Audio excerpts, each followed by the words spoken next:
Fala aí, meus parceiros vendedores, beleza? Gestores de venda, empreendedores. Muito prazer, eu sou o Thiago Concer. Isso aqui é mais um conteúdo, né, da TD Web Conference. Um conteúdo focado mais para manutenção, para criação e a gestão de equipes comerciais, que provavelmente seja um dos maiores desafios, né?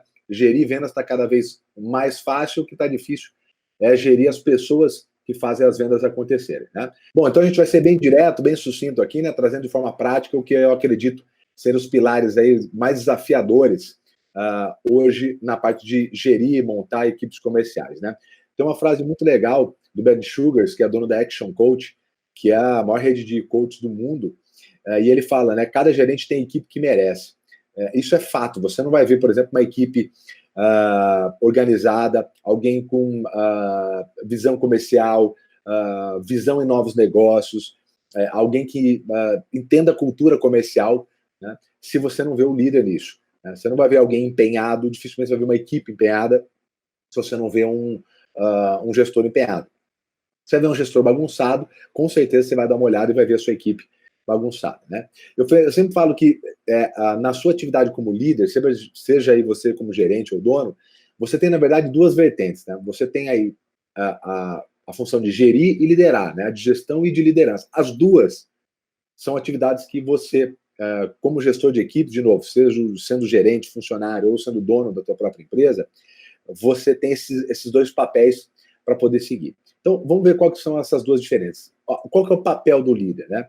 O papel do líder está mais voltado para uma questão de postura, de tomada de decisão, de senso de justiça, relacionamento interpessoal, né? Essa é a função mais de um líder, né? O que o liderado precisa ser impactado pelo líder? O liderado ele precisa se sentir inspirado pelo líder, né? Justamente voltado isso para a questão de postura, da questão dos valores, né? Tomadas de decisão, um senso de justiça provavelmente seja uma das coisas mais difíceis quando você lidera equipes, tentar ser justo, né? Ser justo é um termo muito subjetivo e que aí vocês vão entender aqui como que a gente tira essa subjetividade e leva para os números também. Então, assim, ter essa dose de gestão, mas trabalhando a dose de liderança, né? A gestão, vocês vão ver aí, vai dar segurança, mas a liderança vai inspirar a sua equipe comercial. Então, o liderado, ele precisa se sentir inspirado pelo líder. Ele tem que olhar para o líder dele e falar, porra, esse cara aqui é um cara que eu gostaria de ser, ou esse cara aqui é um cara de valores, né? Esse cara aqui é um cara que promete o que cumpre. A gente tem uma pesquisa muito legal que a gente tem do professor Alfredo, da FGV, no qual eu estou acabando de escrever um livro sobre gerenciamento de equipes comerciais, né? E ele tem uma pesquisa de quase 5 anos já, mostrando justamente isso, né? O fato que as pessoas não pedem demissão da empresa, elas pedem demissão do líder, ela pede demissão do gerente. Por quê? Porque quase sempre o problema que foi relacionado nas pesquisas, quando perguntado para essas pessoas, é a função do líder, do gestor, prometer um negócio e não conseguir cumprir. Então isso acontece muito ainda, né? Pelo fato, às vezes, de tentar carregar essa equipe, de tentar dar uma motivação, de tentar fazer um papel de liderança, acaba exagerando até nas suas promessas, ou enfim, em coisas que ele sabe que não vai poder cumprir. Isso acontece bastante, quem trabalha hoje em dia como funcionário, quem já trabalhou, sabe muito bem que deve ter acontecido em algum momento da vida, né?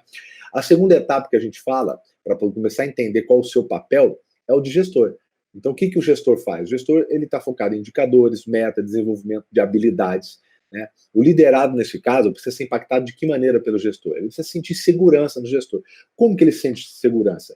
Né? Aí vai base de conhecimento, aí vai indicadores, né? Desenvolvimento de metas que deixam de ser subjetivas. Por exemplo, o gestor, o papel de gestor é parar de fazer cobranças que não sejam possíveis de medir pelos dois lados, que não sejam possíveis de colocar num placar facilmente. Então, mais envolvimento, mais comprometimento, são coisas que você não consegue medir, né? Então, isso, cada vez que você utiliza ou coloca como indicadores esse tipo, né, de atividade, você foge mais do seu papel de gestor. Então, o gestor ele tem que estar voltado mais para indicadores, metas, desenvolver habilidades e sentir segurança. Quando ele pedir algo, quando o gestor colocar uma meta, desenvolver algum tipo de objetivo, ele tem que se sentir seguro que realmente aquilo que foi desenvolvido ele é possível de se fazer e o gestor sabe como orientar o liderado para poder fazer. Então, nós temos aí a função do líder e a função do gestor. Essas são duas atividades.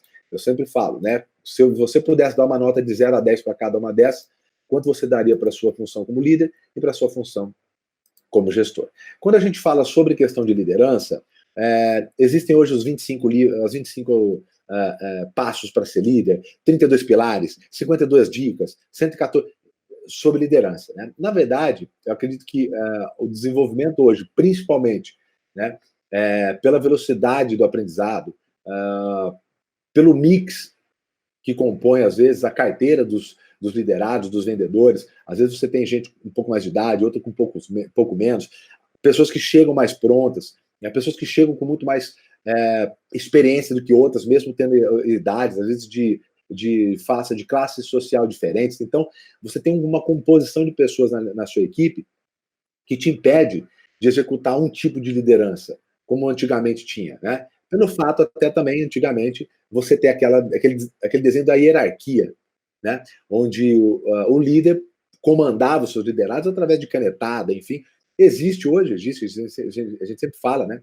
Você, como dono, principalmente da empresa, você tem as suas atividades que uma canetada você resolve, é importante você saber quais são, e as de processo, as estratégicas, que você vai precisar da equipe. Né? Então, esses dois pilares que também os gestores precisam entender que vai ser necessário. Um, pela canetada, geralmente isso uma meta, geralmente um aumento ou diminuição da equipe, um plano estratégico de marketing, isso aí você vai pela canetada. Pô, é isso aqui que vai acontecer agora e já era.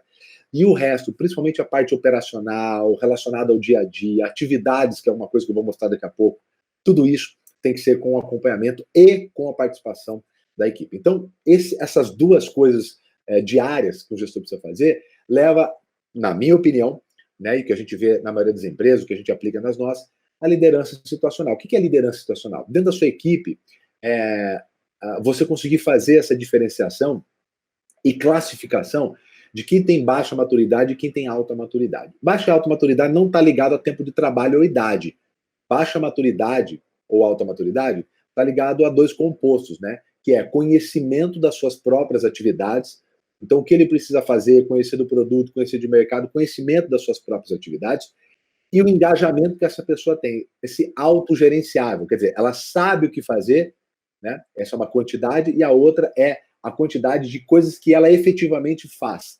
Né? Então, quanto maior essas duas coisas, maior é a maturidade dela. Tem gente que está 10, 20 anos numa empresa e tem baixa, média maturidade. Tem gente que está há pouco tempo, mas tem um envolvimento, um engajamento, um autogerenciamento grande e conhece muito bem das suas habilidades, seus conhecimentos, né, que a gente divide aí no CH do chá, então conhece muito bem de mercado, produto, né, sabe do modelo, e também tem as habilidades que o trabalho exige desenvolvido. Então, o somatório disso deixa você alto ou com baixa maturidade.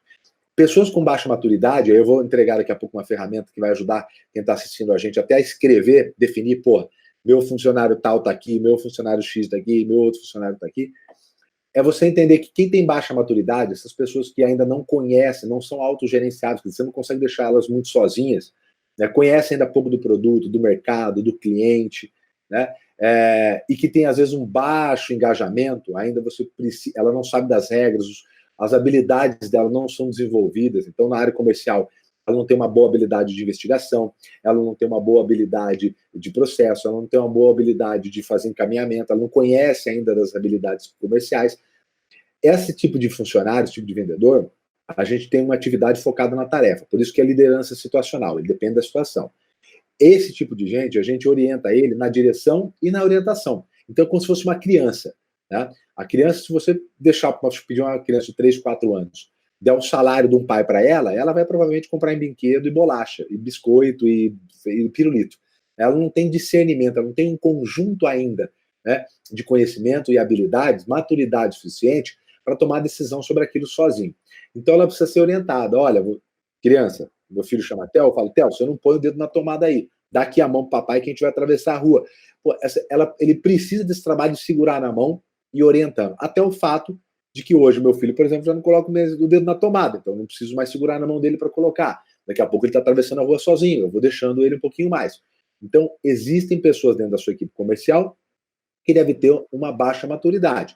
Esse pessoal precisa ser orientado na tarefa, precisa ser dado ordem para essa pessoa. Então, quanto mais clara a ordem, maior é a produção dessa pessoa e mais facilmente ela vai conseguir passar por uma atividade de alta maturidade, que é o que eu vou mostrar no próximo slide. Essas outras pessoas que têm uma alta maturidade, o trabalho já não é mais o foco na tarefa, porque a própria tarefa ele já conhece, ele já sabe o que fazer. Inclusive numa avaliação. A avaliação você não vai reforçar de novo as tarefas com ele, você vai só fortalecer a parte de comportamento. Então, esse cara, o que você faz? Apoia e delega. Inclusive, utiliza esses vendedores de alta maturidade para definirem as suas próprias metas, isso que a gente vê muito nas empresas, a gente, aliás, faz na nossa.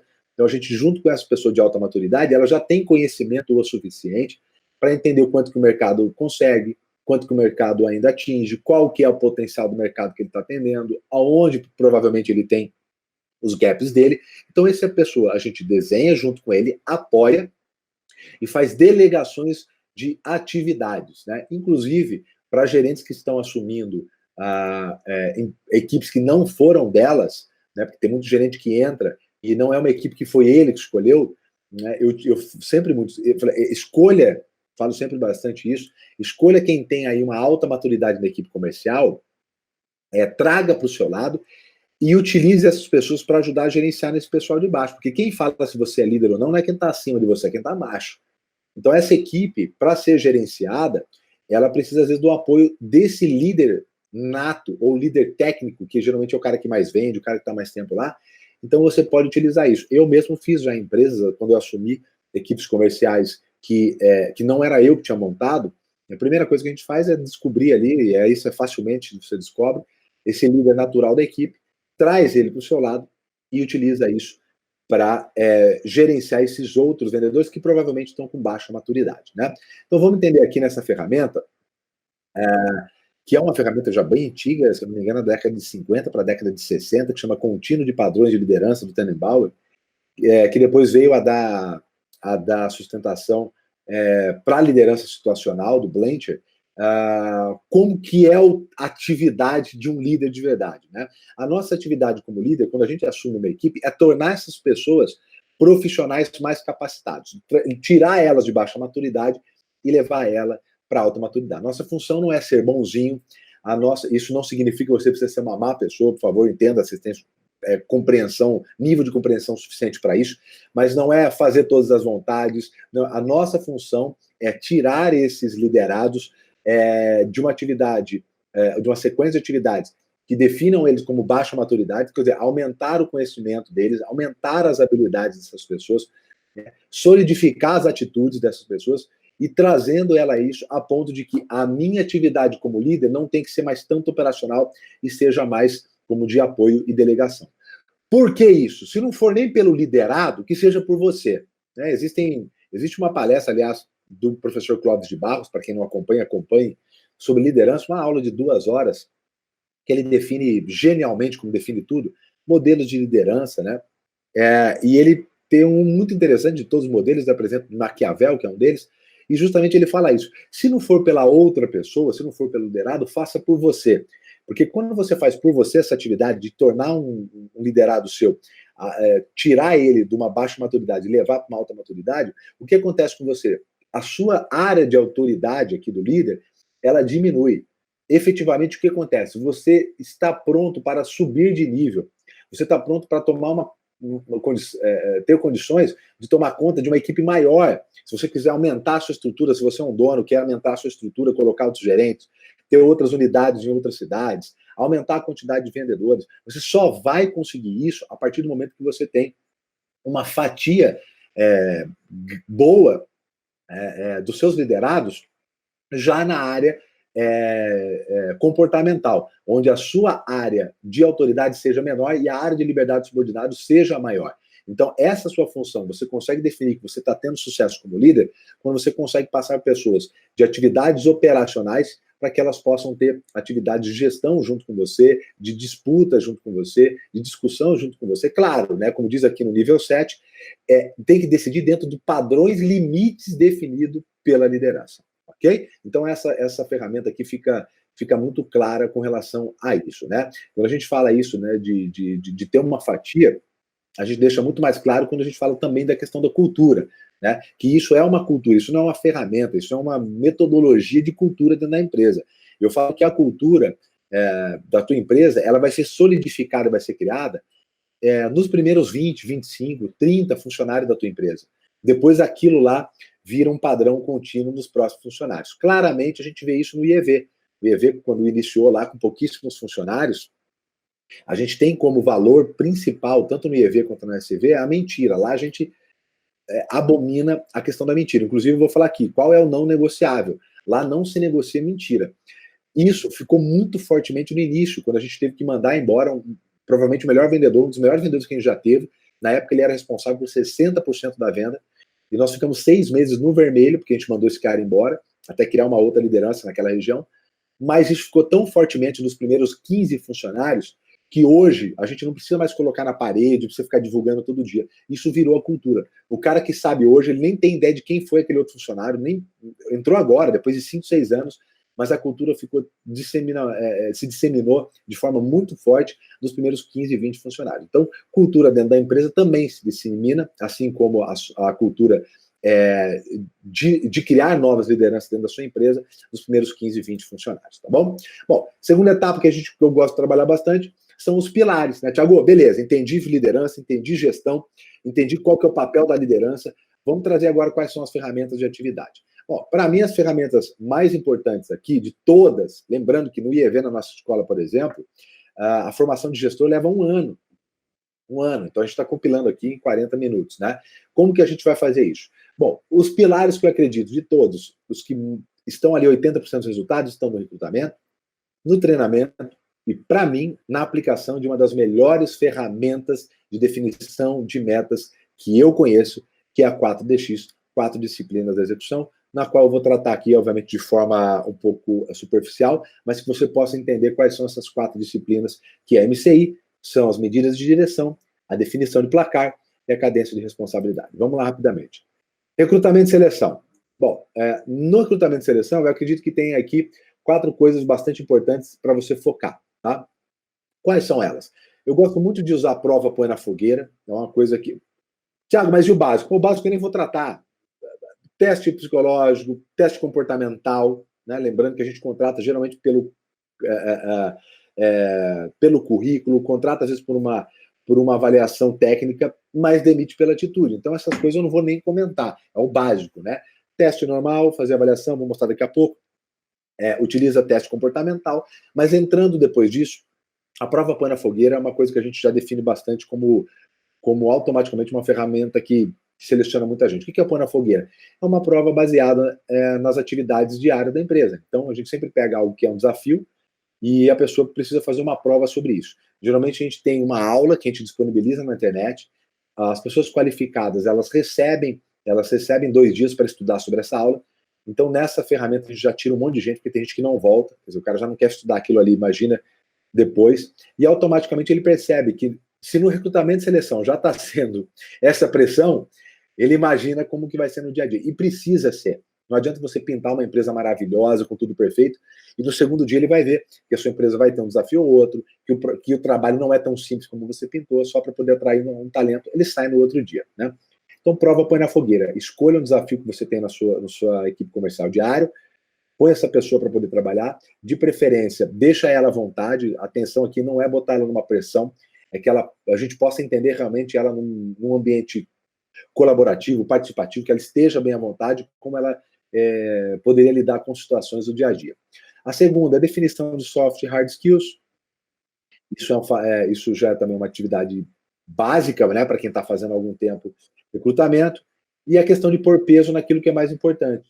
Porque você vai definir algumas atividades de soft e hard skills, né, algumas habilidades de soft e hard skills, mas o mais importante é a gente definir peso nisso. Eu tenho uma tabela sobre isso. O pessoal da Meet Time também, descobri aí que numa conversa com o Bounds, o pessoal da Meet Time também tem uma tabela com atividades. Eu defino em conhecimento, habilidade e atitude, tá? Então você pode definir quais são os conhecimentos que ele precisa ter, quais são as habilidades que ele precisa ter e as atitudes que ele precisa ter. Nisso você coloca um peso para aquilo que é mais importante, você dá nota e faz vezes o peso para você ter uma média ponderada, tá?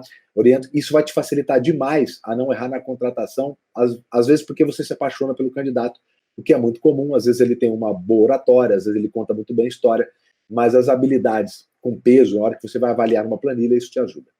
Terceiro, o employer branding, que é um nome bonito, eu traduzo para social selling do recrutamento, né?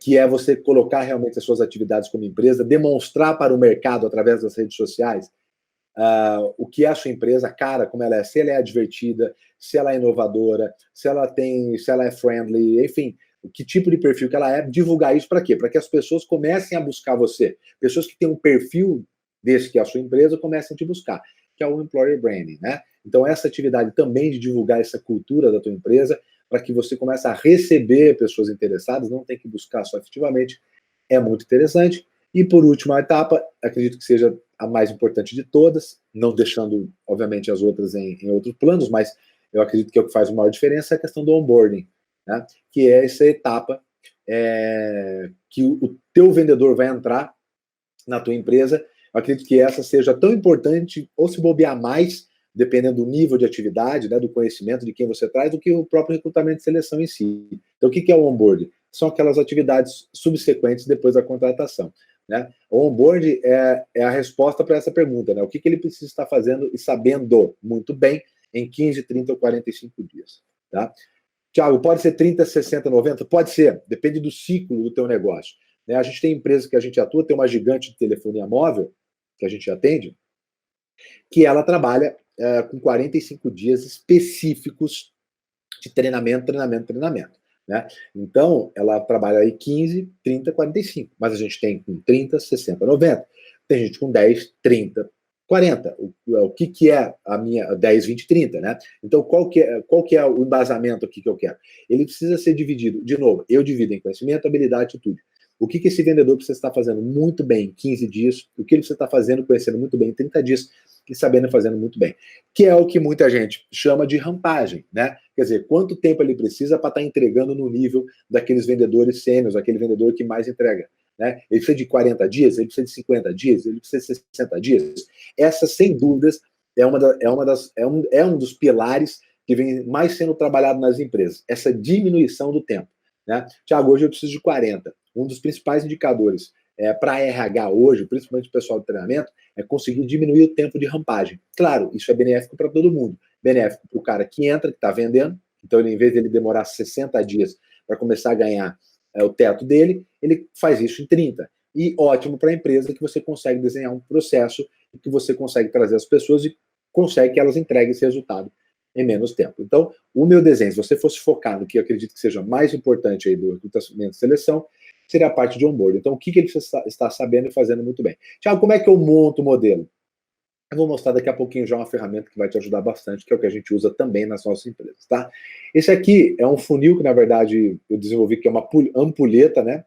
Que é o novo modelo, né? Na verdade, porque não finaliza, a gente começa uma outra etapa, que é a ampulheta do recrutamento e seleção. Então, define perfil de vendedor ideal, faz recrutamento, seleciona, primeira, segunda etapa, claro, pode ser 3, 4, 5 etapas, depende, faz a escolha e começa um trabalho de integração. Tiago, isso aqui vai alterar? Sim, vai alterar dependendo do cargo. Eu estou falando aqui se você está contratando alguém do início, tá? Estou levando em consideração que seja o início. Se você já vai fazer um recrutamento de seleção, né? Que você acaba fazendo um recrutamento de pessoas que têm já uma fatia muito grande de conhecimento, de 0 a 10 ele já tem uma nota alta, que ele já tem um conhecimento de habilidades nas atividades muito alto, né? Você tem um trabalho de integração menor. Porque a pergunta, justamente a pergunta, gente, é essa aqui que eu mostrei. O que ele precisa estar fazendo, sabendo muito bem nessas etapas? Se ele já entra sabendo e fazendo muita coisa dessas etapas, óbvio, a gente tem uma parte de rampagem bem mais curta, tá? Então, esse é um funil para te ajudar na orientação, como começar e dar andamento depois do recrutamento. Segunda parte é o treinamento. Eu acredito que a gente tem uma pesquisa muito interessante falando que menos de 30% dos gestores comerciais dedicam seu tempo para desenvolver equipes comerciais. É uma coisa engraçada, porque quem vai fazer o sucesso da equipe comercial são os comerciais, né? Então, na verdade, eu falo que pelo menos metade desse tempo deveria estar focado em desenvolvimento. Para mim, só tem duas atividades de um bom gestor, que é recrutar e desenvolver as equipes. Eu acho que mais do que isso ele é redemoinho. Mais do que isso não é atividade que realmente desenvolve os números. Que alguém que está querendo entregar acima da média, a única maneira é fazer um bom recrutamento, quer dizer, trazer os melhores vendedores, claro, dentro do que ele pode oferecer, e segundo, treinamento. Hoje, existe um modelo que está sendo adotado também na OSV Treinamentos, que é o modelo a 5 semanas de 4 dias e meio. Né? Que eu acabei aprendendo isso muito com o pessoal da MIT, que é um grande parceiro, que, se eu não me engano, vem do Van der Kooi, que ele diz, ele traz a semana de 4 dias, né? Que a minha é de 4 dias e meio. Então, nós fazemos de segunda a quarta-feira até a hora do almoço, e depois o período da tarde, toda sexta-feira, o período da tarde é focado para treinamento e desenvolvimento.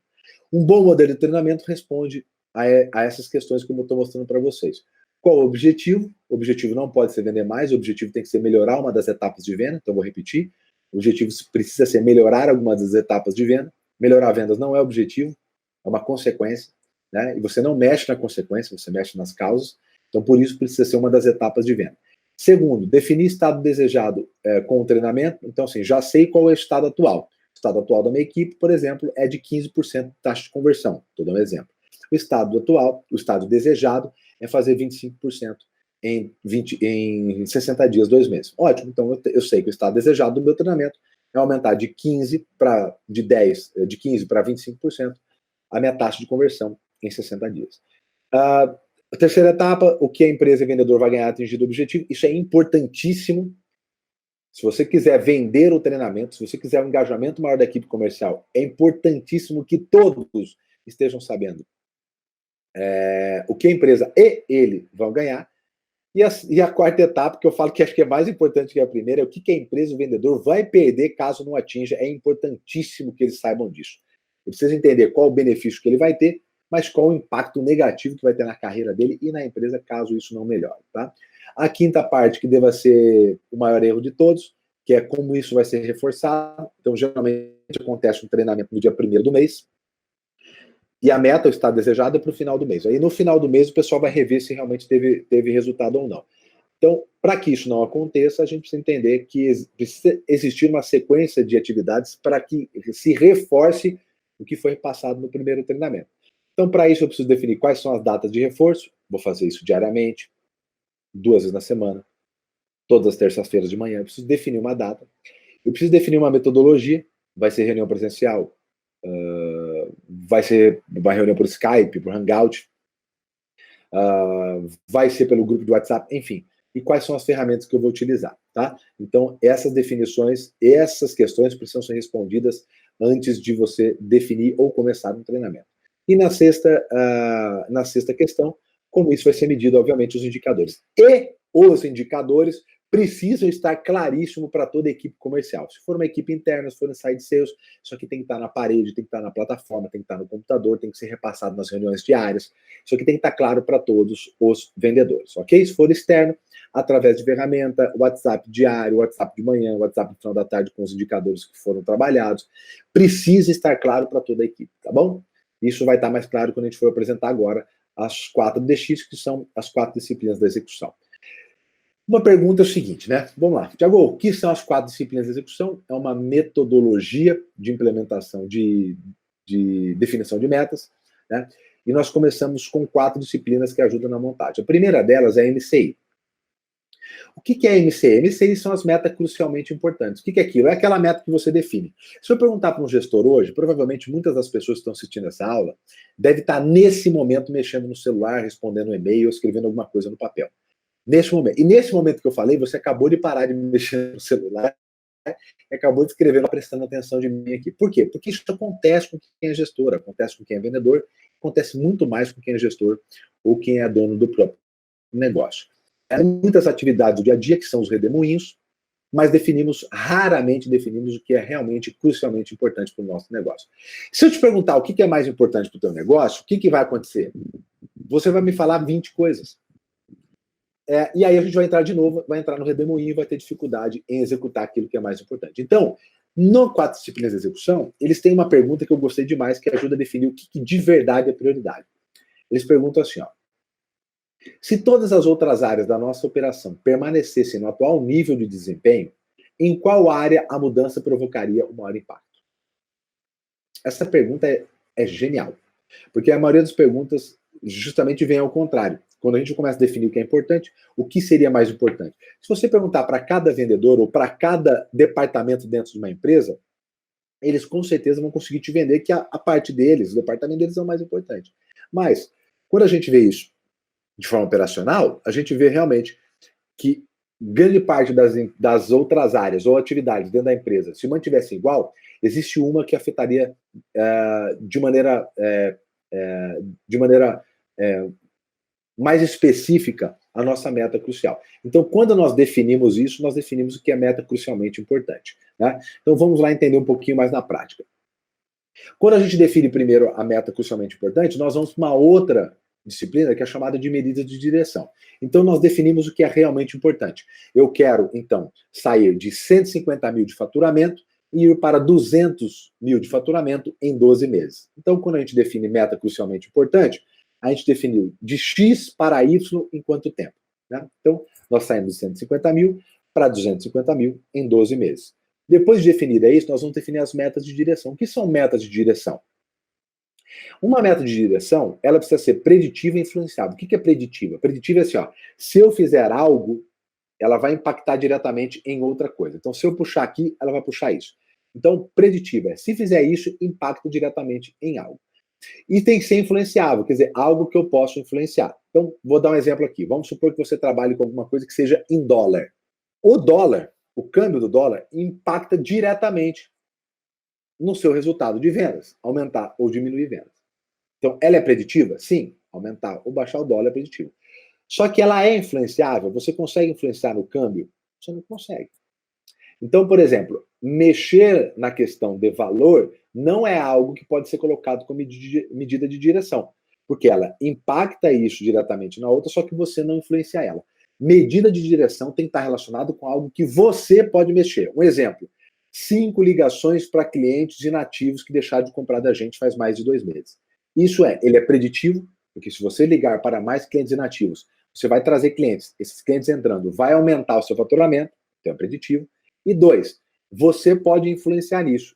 Está completamente ligado, está na sua mão, você ligar para 5 pessoas que já não compram mais de você, mas compraram que você tem esse contato. Então, definição das medidas de direções. O que eu preciso fazer e que está sobre a minha influência para mexer na minha meta crucialmente importante.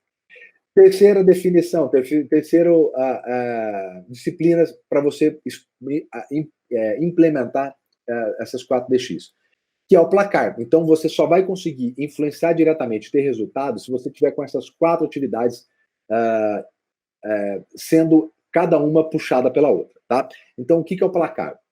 O placar ele precisa ser simples, ele tem que dar para ver facilmente, ele precisa mostrar se está mexendo na MCI, que é na sua meta crucialmente importante, e tem que ver se você está ganhando ou perdendo rapidamente.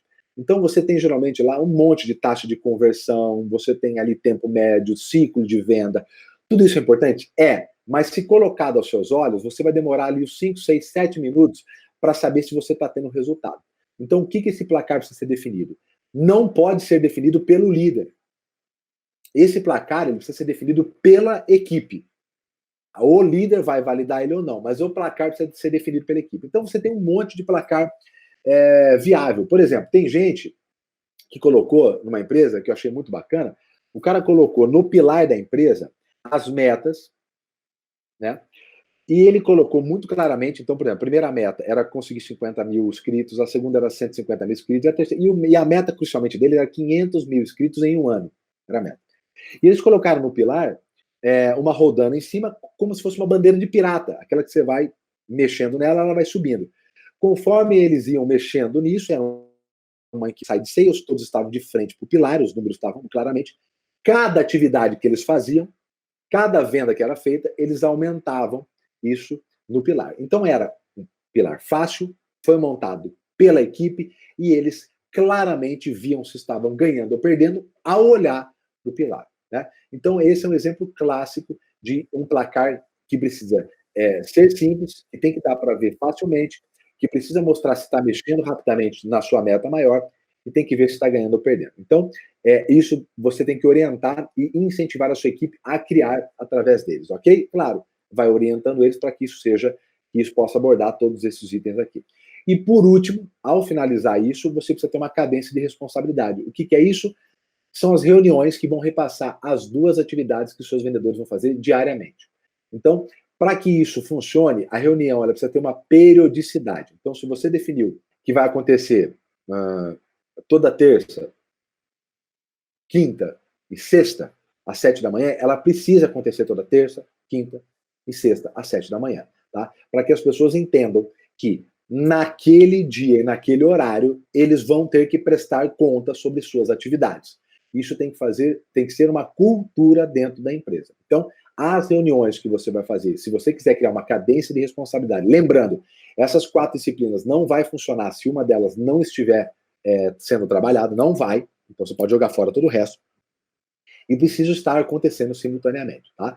Então, para criar uma cadência de responsabilidade, a reunião precisa ser definida com o mesmo dia e horário, para criar uma cultura de responsabilidade, né? E lembrar que cada vendedor só vai falar das 2 atividades principais, né? O que ele vai fazer? Ele vai prestar conta. Então, por exemplo, se ele falou que ontem ele iria ligar para 10 pessoas da lista de e-mail nativo para buscar novos clientes, no outro dia, na reunião diária, né, na reunião matinal, ele tem que falar se ele fez, né? Ele tem que revisar se foi feito. Então, ele prestou conta. Olha, consegui sim entrar em 10 contatos. Tem que fazer a revisão. Então, já entrei em 10 contatos. Agora, já estou de 5 mil que era para vender, eu já vendi 7 mil. Então, ele revisa o placar e ele planeja o dia. Então, eu falo, e hoje eu vou ligar para 12 em vez de 10. Então, ele planeja o dia para que você possa fazer a reunião no outro dia e ele representar. Então, a reunião não pode durar para cada vendedor mais do que 2 minutos. Então, ele tem que prestar conta do que aconteceu anteriormente, ele tem que revisar o placar, se aquilo que ele fez de verdade mexeu ou não no placar, e tem que planejar o dia para que no próximo dia, na reunião matinal, você possa cobrar ele e ele prestar conta. Tá? Então, esse é um trabalho de cadência, de responsabilidade, caso você queira fazer a implementação das 4 disciplinas de execução na sua atividade. Né? Para mostrar sobre a importância dessas atividades, a gente tem várias pesquisas, mas tem uma bem interessante da revista Venda Mais, que foi feita com 1.500 gestores de equipes comerciais, mostrando que, de verdade, aonde a equipe comercial, incluindo os gestores, tem mais dificuldade com relação à preparação e planejamento. E isso efetivamente atrapalha todas as outras atividades da equipe comercial, como prospecção, fechamento, levantamento de necessidades, a proposta, apresentação de uma proposta clara, negociação e o trabalho de pós-venda, ok? Então, por isso que a gente trabalhou tão efetivamente nessa parte comercial. Para mostrar mais uma vez que só existe resultado e só existe uma maneira de fazer avaliação, acompanhamento e melhoria se for baseado em indicadores, é uma pesquisa que eu faço dos meus workshops, aí nós estamos falando de mais de 400 empresas já pesquisadas, sobre quando eu pergunto sobre como as pessoas vão vender mais no ano de 2019, raramente você escuta essas respostas aqui, raramente. O que você escuta são, vamos para cima, vamos vestir a camisa, nós vamos trabalhar mais, vamos visitar. São respostas que não têm indicadores para ser medido. Então eu falo que, de verdade, se você pretende aumentar suas vendas em 2019, ou 2020, 2050, o ano que seja, as suas únicas respostas de verdade para criar um comprometimento são essas 4 aqui. Ou você vende produtos de maior valor, ou você vende o maior mix de produtos dos clientes atuais, ou você retém mais, quer dizer, tem uma taxa de churn menor, ou você aumenta a sua base de clientes, tem mais clientes novos.